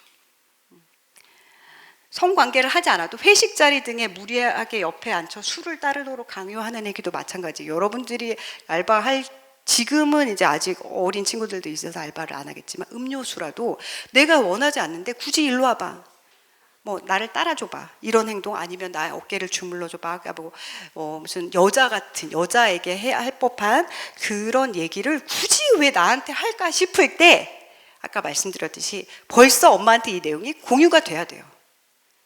그래야 이제 어머니들한테 가서 하는, 제가 그 강의 이런 건데, 아이들이 어떤 얘기를 할 때 다 기록해 두세요 얘기를 하거든요. 이게 하나하나 쌓여야 정말 큰일이 생겼거나 엄마가 개입해야 될 순간에 이걸 다 모아놨다가 한꺼번에 내밀 수 있지, 그땐 다 참고 그냥 괜찮을 거야 한꺼번에 얘기하면 나중에는 증거가 없기 때문에, 뭔가 내가 우리 딸이 너무 억울한 일을 당했는데 문제를 못 삼아서 부글부글 끓이는 엄마들이 실제로 있다니까요. 그러니까 그때 좀 이상한 일이 있었어 할 때 벌써 엄마랑 공유가 되도록 엄마랑 관계 형성을 솔직하게 말씀드리고, 이런 부당한 일이 있을 때 내 잘못이 아니고 내가 사회에 적응 못하나? 아닙니다. 이런 게 다 너무 많고 너무 은근슬쩍 넘어가려고 하는 일이 많아서 법에 다 예시를 정해놨으니까 걱정하지 말고, 그리고 남자친구들 이런 거 음란한 사진, 그림, 낙서, 출판물 이런 거 여자들한테 보여주는 거, 이거 음란 행동이라고 명시가 되어 있으니까 여기 있는 친구들 아니더라도 혹시라도 이런 일이 있으면 다 이상한 행동이에요. 그리고 이런 아저씨들이 있어요. 성과 관련된 자신의 특정 부위를 고의적으로 노출하는 게 다 범죄니까, 그 즉시 다 말씀드리고, 이건 이제 알바하면서는 실제로 그런 일이 많지는 않지만 뭐 채용 탈락, 감봉, 승진 탈락 저는 가지고 있는 사람도 있죠. 내 친구들을 위해서라도 그럴 경우에 끝까지 가서 조사를 받도록 할 수 있죠. 사실 확인을 위한 조사를 하도록 아예 의무 규정이 되어 있고, 필요한 경우 유급 휴가도 내릴 수 있게 법에 다 보호 규정이 마련되어 있어요. 적절한 조치를 하여야 한다. 이게 법적으로는 하여야 한다는 되게 강제하는 거예요. 너 해! 이거거든요. 너 이거 해볼래? 이거는 약간 다른 거예요. 이렇게 규정이 되어 있으니까 내가 부당한 일을 당했을 때 어떡하지? 내가 한번 잘해보려고 했는데 내가 뭘 잘못했나? 이렇게 생각하지 말고 그 즉시 도움을 청하고, 실제로 그 나쁜 아저씨가 처벌을 받도록 해야 된다. 아줌마일 수도 있네. 여기 남자 요즘은 이제 성적으로 너무 문란한 시대가 돼가지고 이제 아줌마일 수도 있고 아저씨일 수도 있고 그런 점을 말씀드립니다. 요거는 조금. 그리고 이제 성재생산 건강 및 권리에 대해서 말씀드립니다. 굉장히 길고 어려운 용어인데 들어보신 분 있을까요? 학교에서 이렇게 안 가르치는데 이제 법이 있기 때문에 아이들한테 스물스물 가르칩니다. 결혼 여부와 관계없이 자녀를 가질 수 있는 권리입니다. 요새 결혼 안 해도 애 낳는 사유리 아기 젠 엄청 인기 많죠. 결혼 안 하고 심지어 아빠도 없어. 근데 우리나라에서는 아직 허용되지 않습니다. 근데 왜 이렇게 언론이 좋아해? 그러면서 그 핑계를 대가지고 이 권리를 인정케 하고, 이번에 교육과정 개정안에서도 미성년자한테도 이것을 가르치려고 합니다. 그래서 미리 말씀드리는 거예요. 성재생산 건강 및 권리라고 하면 마치 어떤 옷을 입고 있냐면, 자, 여자아이들은 임신을 할 수 있어. 그렇기 때문에 국가에서 이러한 이제 성적인 건강과 성적인 부분에 대한 도움을 주어야 해 라는 식으로 들어옵니다. 그렇게 가르치는 것이 임신 중지입니다. 이제 미리 낙태에 대해서 배우신 분들이 계실까요? 낙태가 뭐예요? 낙태는 뱃속에 있는 아이를 죽이는 겁니다. 하나님은 생명을 언제 창조하시죠? 하나님이, 저는 실제로 이제 체험이 있는데, 아기가 뱃속에 있을 때부터 하나님이 주셨다는 확신이 있어요. 하나님이 미리 태초부터 우리를 계획하시고 지으셔서 우리 가정에 보내신 거잖아요. 근데 이 성재생산에 대한 건강과 권리라는 이름으로 이걸 반대로 가르치는 거예요. 그리고 마치 뱃속에 있을 때는 어떤 생명체가 아닌 것처럼. 근데 실제로 영국에서 조사한 바에 따르면 태아가 착상이 되고 19일이 지나면 심장 같은 게 뛰기 시작하고, 제가 의사 선생님들한테 물어봤어요. 아기 심장이 언제 뜁니까? 너무 5주 3일 되면 초음파에 잡힌대요. 5주 3일. 너무 깜짝 놀란 게 날짜를 정확하게 딱 특정을 하시더라고요. 그러니까 오늘 매일매일 체크했을 때 딱 우리 이제 초음파로 볼 수 있는 게 5주 3일이래요. 이렇게 배에다가 크림 바르고, 엄마들도 다 이걸 하는데, 이걸로 이렇게 문질러서 보면 뱃속이 보여요. 근데 그 아기가 심장이 뛰는 게 보이는 게 5주 3일입니다. 날짜를 특정해서 알려주더라고요. 그게 사실 충격이었는데, 이게 언제부터 10주가 되면, 이 아기가 10주가 되면 아픈 걸 느껴요. 그래서 낙태를 하려고 이렇게 꼬챙이 같은 거 갖다 대면 애기들이 피합니다. 고함도 지르는 것 같다고 해요. 소리는 들리지 않아서. 그런데 이렇게 권리로 가르쳐요. 그래서 이 말씀을 미리 드리는 거예요. 법도 발의되어 있어요. 이거를 여기 다 이 말, 광압, 차별, 폭력 등이 없이 필요한 정보나 보건 의료 서비스 등을 제공받을 권리라고 합니다. 근데 이 성재생산 건강 및 권리를 청소년들한테 가르치는 게 위험한 게 뭐냐면, 아까 말했듯이 임신할 자유를 당연히 가르치고, 아까 여러분들이 들으면서 또 제대로 이해가 안 갔던, 도대체 애를 낳으면 어떠한 권리와 의무가 있는지에 대해서 아무도 가르쳐주지 않고 자녀를 가질 수 있는 자유가 있는 것처럼 포장하고 있기 때문에 요 권리가 마치 너의 권리야, 이게 인권이야, 성인권이야라고 가르치는 것이 위험하다라는 말씀을 드립니다. 그리고 미혼모가 되기로 결정할 자유, 비혼모가 되기로 결정할 자유까지 다 여기서 나옵니다. 그래서 이 말을 그냥 받아들이면 안 되고 당연히 미혼모나 비혼모가 되는 것은 권리가 아니다라는 말씀을 드립니다. 이제 사실 교회 와서 강의하면 굉장히 편한데 보세요. 하나님이 하와만 만드시고 하와를 통해서 아이를 생기게 하거나 아니면 알을 낳고 알이 혼자서 크거나 아주 어릴 때부터 아기가 혼자서 걸어 다니거나 이렇게 못 만드셨을까? 생각해 보신 적 있어요? 이제 임신하고 실제로 엄마들이 아기를 낳아보면 굉장히 힘들어요, 사실. 몸속에 요만한 다른 종기가 생겨도 불편한데 뱃속에 다른 생명체가 들어오면서 내 몸과 만나는 과정이기 때문에 사실 힘든데 왜 하나님이 이런 힘든 과정을 통해서 사람들이 후손을 가지게 하셨을까? 그 생각 해본 적 있으세요?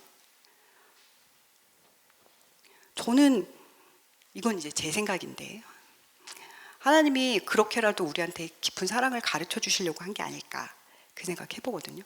동물들 중에는 실제로 송아지 같은 애들은 나오고 얼마 있으면 이제 찔끔찔끔 걷기 시작한단 말이에요. 약간의 보호만 해주면 걔네들 일어나서 먹기도 하고 뛰기도 한단 말이에요. 근데 하나님의 능력이 없어서 사람은 누워있게 만드셨을까? 저는 그거 아닌 것 같아요. 이거 하나님이 내신 질서, 남자와 여자를 만드시고 그 안에서 아이들이 자라고 그 아이들을 힘없는 아이들부터 점점 성인이 되게 하는 그 모든 과정이 하나님이 성경이 매우 구체적으로 기재하셨잖아요. 예수님도 그 모양새로 나오셨고 이게 비혼모가 된다는 게 어떤 건지 그냥 드라마에서 아니 그 사유리 사역을 보면서 되게 아름답게 그려서 실제로 젊은 여성들 사이에서는 이게 마치 자신의 권리인데 침해당하는 것처럼 생각하시는 분들이 있더라고요. 근데 그게 아니라 일단은 첫 번째 현실적으로 너무 힘들어. 너무 힘들고 여러분들 생각해 엄마만 있어. 저는 사실은 이제 제니 나중에 자라면 우리 아빠는 누군지 물어보면 안 돼. 물어볼 수도 있는데 가서 알아보면 그 아빠는 내 아빠라고 인정해주지 않을 거예요. 예, 이런 것들이 엄마와 아빠가 모두 있을 때 누리는 행복을 누릴 수 없게 아이들로부터 사실 박탈하는 건데 여성들에게 이게 권리라고 가르치는 게 요겁니다. 그리고 이제 요 내용을 가르치려고 슬금슬금 준비를 다 마쳤어요. 이게 어디로 가냐면 아까 낙태 얘기했던 이유가 임신 중지를 할 권리가 있다. 이게 낙태라고 이제 하지 않고 아기가 생겼으면 네 몸이기 때문에 이게 다 연결이 돼 있어서 한강에 하는 거예요. 성적인 네 몸을 네가 결정할 권리가 있기 때문에 임신을 중단할 권리가 있고 그게 성재생산 권리. 재생산이라는 게 내 몸을 통해서 내가 내 후손을 생산해내는 능력이거든요. 그 권리가 여성들 안에 있다고 가르치는 게 요 내용이라서 요 말씀을 드린 거고요. 우리나라 형법상으로 아직 낙태죄가 있습니다. 이제 낙태죄가 없어졌다는 얘기들이 있는데 아직은 있고 이게 지금 개정을 못 하고 있어. 너무 흐름이 막 급박하기 때문에. 왜냐하면 이제 많은 청소년들에게 특히 이런 일이 있는데 임신을 했어. 그러면 어떻게 해야 될까? 어떻게 해야 될까? 막 드라마나 예능 프로 보면 지웠어야지. 뭐 뉴스에도 보면 지웠어야지. 이게 너무나 자연스럽게 돼 있기 때문에 그게 권리인 것처럼 가르쳐주고 그게 아니라 그러면 마치 내가 불행하게 삶을 살 것처럼 가르쳐주면서 지금 매우 그게 자유로운 것처럼 가르치고 있고요. 실제로 임신한 여자들이 낙태 약을 찾아가지고 낙태를 하는 경우가 있어요. 진짜 여기 있는 친구들 너무 순진해 보여가지고 나 어디까지 얘기해둬야 될지 모르겠는데 주변에 친구들 보면 있어. 나는 진짜 상담을 많이 하고 있어서 인터넷에 치면 낙태 약이 팔아요. 한 40만 원, 50만 원. 뉴스에 나오는 게 자기가 그 약을 먹고 아기를 죽여서 화장실에서 죽이고 혼자서 이제 그 아기의 사체를 많이 큰 경우에는 버리기도 하고 어떻게 처리를 못 해가지고 뭐 쓰레기통에 버리기도 하고 뭐 소화전, 아파트 소화전 거기다 넣어놓기도 하고 이런 경우가 있습니다. 근데 우리나라에는 아직 허가된 낙태 약이 없어요. 그게 다 중국산이고 가짜야. 그리고 잘못하면은 이제 임신을 할 수 있는 자궁을 드러내야 돼. 다시는 임신을 못할 수도 있어. 그리고 한 번 낙태를 하고 나면 그 트라우마 때문에 굉장히 정신적으로 고통에 시달려. 그렇기 때문에 애초에 원인으로 돌아가면 아기를 가질 수 있도록, 아기를 가질 자유가 있는 게 아니라 청소년은 이 모든 책임을 내가 져야 되기 때문에 책임을 지지 않기 위해서는 어디로 돌아가냐면 내가 책임을 질 수 있을 때까지는 책임지어야만 하는 행동을 하지 않는 거. 그게 여러분들이 가져야 할 마음 자세입니다. 그게 애초에 부모님의 보호 아래 우리를 두신 거고, 법에서 성년이 되어야 성년 나이와 혼인을 할 수 있는 나이, 그리고 자에 대한 친권을 언제부터 행사할 수 있는지 정해놓은 이유거든요. 근데 지금의 흐름이 절대 그렇지 않기 때문에 그 내용을 말씀드리는 거예요. 그래서 낙태는 아직까지 뭐 자유다 이렇게 생각하시면 안 되고, 법에 아직 통과가 안 된 법안들이 계속 있고, 어떻게 할지를 계속 국회 가면 이제 키재기 하는 거예요. 이제 뭐 누가 더 많은 숫자로 낙태죄를 없애길 원하느냐, 이 얘기 때문에 지금 계속 기다리고 있는데, 자유라고 생각하시면 안 되고 일단 이걸 막는 흐름을 계속해야 된다라는 말씀을 드립니다. 뱃속에는 태아가 찾아오는 순간부터 생명이고 이 아이를 지키기 위한 일을 해야 된다. 주변에 실제로 이제 친구가 이런 일이 있다. 그러면 미혼모 보호시설이 많이 있고, 지금 현재는 이제 미혼모로 엄마가 흔적을 남기지 않고 아기를 낳도록 도와주기 위한 법들을 만들고 있어요. 그렇기 때문에 친구들이 잘못된 선택을 하지 않도록 도와주는 것도 여러분들이 하셔야 돼요. 되게 실제로 그런 일이 있을 때 어떻게 도와줄 수 있을까 걱정이 되지만, 잘못된 이 생명을 죽이는 게 굉장한 트라우마로 남아서 나중에 할머니가 되어서 죽을 때, 지금도 상담하고 있는 엄마들이 있는데, 내 아이를 내가 낙태했을 때 그 트라우마가 오래 가기 때문에 그런 것들을 오히려 보호해줘야 할 필요가 있는데, 그런 데에 대해서는 얘기하지 않고 권리다 이렇게 가르치고 있는 흐름이 있으니까 그렇게 따라가지 않도록 주의해 주시면 좋겠고요. 인권에 대해서 한 번만 좀 다시 말씀드릴게요. 예, 인권이라는 용어는 일단 지금 시대에는 여러분들의 인권이라고 하면 인권 교육 무슨 뭐 이런 것에 인권 얘기가 나오면 좀 주의하셔야 돼요. 인권은 아까 말씀드렸듯이 기본권으로 우리나라는 다 포섭이 되고, 인권만의 특징은 하나님이 주신 권리라는 차원에서 천부성, 보편성, 불가침성이 있습니다. 아무도 침해할 수 없고, 하나님이 인간에게만 주신 특권이기 때문에 침해할 수 없고, 하나님이 모든 인간에게 똑같이 주셨기 때문에 보편성이고, 하나님이 태초를 세상을 지으신 그때부터 지금까지도 사람이 누리는 권리이기 때문에 항구성을 가지는 겁니다. 이게 지금 시대가 변한다고 해서 인권의 모습이 변하는 게 아닌데 자꾸만 왜곡하려는 흐름이 있기 때문에 요거에 맞서서 기본적으로 내가 가지고 있는 게 뭔지에 대한 개념을 정확히 하시기를 바라고, 인권에 한계가 있어요. 아까 말씀드렸듯이 법률로 제한할 수 있고, 본질적인 내용, 하나님이 원래 나한테 주신 것 이외에는 내가 책임을 지지 않는 한은 가지지 않는 게 사실은 자유로워요. 내가 비싼 핸드폰을 가질수록 얘 한 번 떨어뜨릴까 봐 심장이 두근두근 하거든요. 그러니까 내가 너무 많은 권리를 가지는 게 꼭 좋은 게 아닌데, 권리를 가지면 다 좋은 것처럼 가르치는 이 시대에 저한테는 아직 그게 필요치 않습니다. 저는 거기까지는 안 가질래요 말할 수 있는 거는 사실 능력이 있어야 가능한 거라서, 그런 마인드를 가지시고, 내가 가진 권리는 원래 천부적 하나님이 주신 거예요. 원래 법을 배워보시면 원래는 하나님이 내신 십계명을 잘 세분화해서 이 사회가 어떻게 지켜갈 수 있을지를 고민한 흔적이 역력한데, 지금 이상하게 흘러가는 흐름이 있으니까 거기 휩쓸려 가지 마시기를 바랍니다. 노동 인권, 요거 얼마 전에 강의 들은 것 같아서 좀 간단히 하면, 최근에 이제 제가 고민하면서 공부하고 있는 분야이긴 한데, 요새 이제 경제적인 부분에 대해서 국가에서 너무 많이 지원을 해줘. 청소년들은 막 최근에도 들으니까 청년 통장이라고 해가지고 청소년들은 뭐 무슨 교통비 지원해주고, 뭐 알바하면 뭘 주고 막 이런 게 되게 많거든요. 근데 우리가 노동자로 사는 것이 우리 삶의 전부는 아니에요. 우리는 세상을 지배할 수 있기 때문에 내가 국가에서 주는 거 얼마 좀 더 받아서 그걸로 부유해질 수 없어요.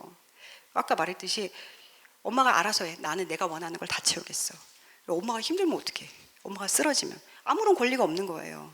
근데 지금 국가에서 주는 걸 무조건 받아가지고 내가 얼마나 더 불쌍한가에 서로 열을 올리고 있는데, 사실은 노동인권 가르치면서 최근에 보니까는 무슨 체육인권 가르치면서도 노동인권 가르치더라고. 운동선수도 다 노동자라고. 근데 알바비가 많이 오르면 오를수록 사장님들은 알바를 안 뽑습니다. 알바비 올라가고 무슨 니네 권리 지금 조금 뭐 주는 것 같은 것에 현혹되지 마세요.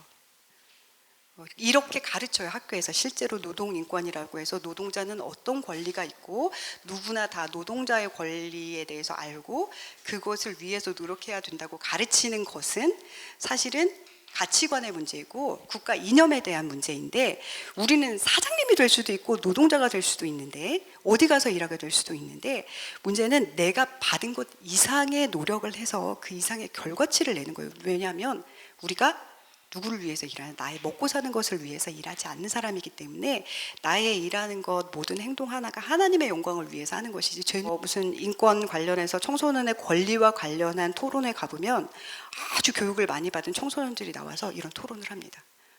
저에게도 성적 권리가 있고 어른과 다를 것이 없기 때문에 똑같은 권리와 누리고 책임도 제가 지겠습니다 라고 말합니다.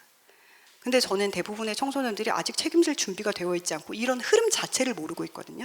제가 여기 와서 말씀드리면서 여러분들은 이런 흐름에 반대되는 개념을 더 많이 공부하시고, 오히려 반대 토론의 장에서 저는 아직 부모님의 보호를 받고 싶고 내가 아직 그러한 저쪽에서 말하는 자유와 책임에 대해서 대부분의 청소년들은 인식도 못하고 있고, 그것은 저분들의 생각일 뿐입니다라고 말할 수 있는 논리적인 교육을 하고 스스로를 무장하고 그것에 맞서 싸울 수 있는 분들이 되길 바랍니다. 그냥 이게 하나님의 질서에서 비롯된 것이고 세상의 교회 안에서만 머물러 있어서는 절대 이 흐름을 막을 수 없는 시대가 되었기 때문에 교육 계속 받으셨죠? 어저께도 중국 박사님 오셔가지고 세상의 흐름에 대해서 말해 주신 것 같은데, 이렇게 갔을 때 결국 우리가 막아내는 것이 최종적으로는 무슨 세상의 흐름을 반대해서 결국 맨 끝에 있는 교회와 하나님의 질서를 지켜내는 일이거든요. 그래서 단순히 여러분의 몸을 지키는 것뿐만이 아니라 옆에 친구들이 잘못된 흐름으로 빠져나가는 것을 지켜줄 수 있는 사람들이 되었으면 좋겠고, 그래서 결국은 이 인권이라는 이름으로 여러분들을 미혹하는 것들을 막아내고 반대로 건강하고 우리가 행복하고 나만 주장하지 않고 사실 옆에 사람을 배려하면서 행복한 사회를 만들어 가는데 주축이 되는 역할을 할 수 있었으면 좋겠다는 말씀을 드립니다. 오늘 좀 지루한 부분도 있고 재미없고 왜 이걸 하는지 모르겠다. 제가 막 이렇게 좀 더 저는 고등학생 중심으로 생각하고 왔는데, 그래서 좀 더 재미없었을 수도 있는데 끝까지 들어주셔서 너무 감사하고 앞으로 더 멋진 모습으로 만나게 되길 희망합니다. 감사합니다.